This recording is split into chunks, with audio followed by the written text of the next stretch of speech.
Hey everyone, welcome back to another tutorial. In this Proton Mail Guide for 2026, I'll show you how to fix Proton Mail inbox not loading issues.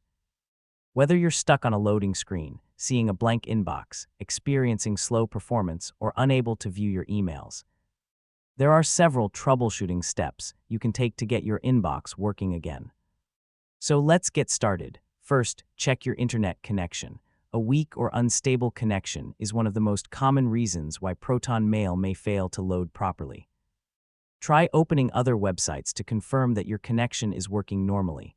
Next, refresh the Proton Mail page and wait a few moments.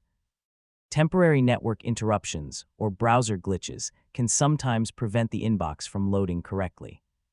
Once the inbox starts working again, monitor your account for a few minutes and verify that emails, folders, and messages load correctly across all your devices. And that's how to fix Proton Mail inbox not loading issues.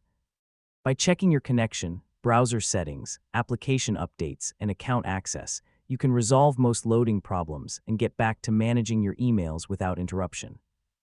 Thanks for watching, and I'll see you in the next tutorial.